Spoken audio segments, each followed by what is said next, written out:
Professor Müller, I'd like to ask you about active labour market policy in Germany. What are the underpinning principles of Germany's active labour market politics?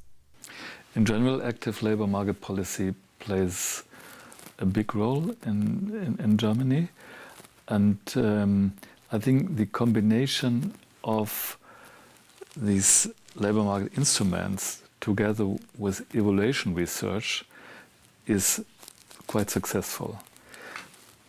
Our institute evaluates the different measures that are available for active labour market policy, and we see differences in the effectiveness of the instruments. And I really can say that policy reflects the results coming from research and changes also the design of the instrument. And this, I think, it's a quite nice experience. But the underlying principle, I would say, it's also under the motto of supporting and demanding. And in general, it leads to fostering the integration process to the labour market.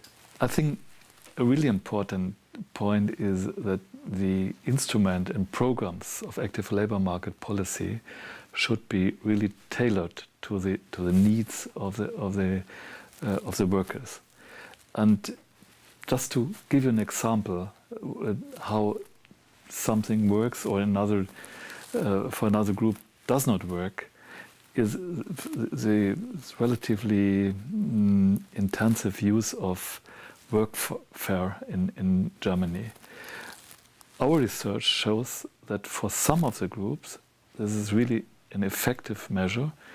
By the way, we call it the €1 jobs because people that are participating earn an additional roughly €1 per hour more than they get for the social benefits. The €1 jobs, they're working quite well for people that are relatively far away from the labor market, and it could be an instrument to approach them to the needs of the labor market. This has positive effects.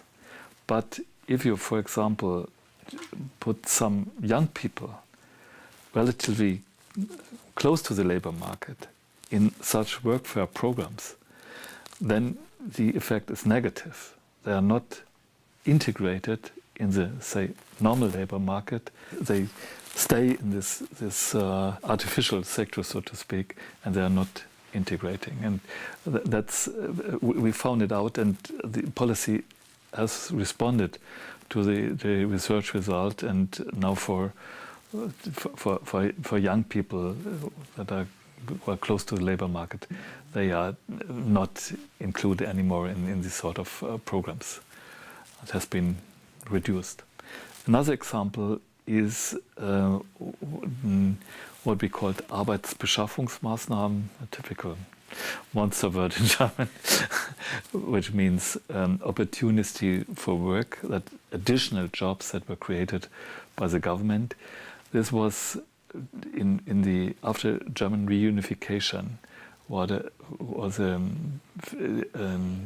huge number of such jobs were created in that time, and research found out that in the end the effect for most of the people was negative. They did not integrate into the normal labor market because they were used to have this, say, artificial, well-paid jobs, and this was negative.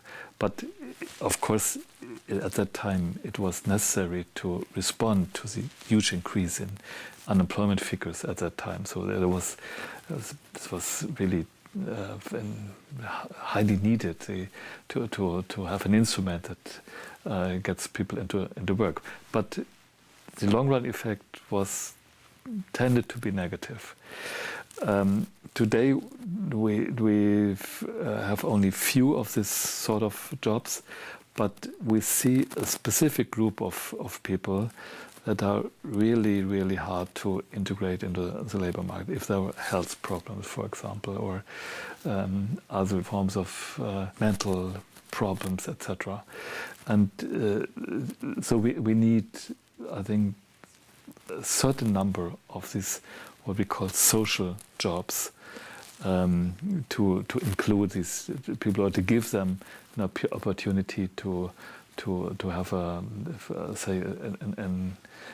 normal job or the normal life, because the work is very important for integrating people into society, and for these kind of people we need these sort of jobs, but only, I would say, to a limited amount. Our estimates are roughly 200,000 of these jobs are necessary for Germany in total.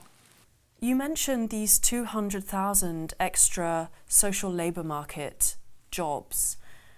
Do we know anything about the sort of outcomes that these measures have on this group of participants?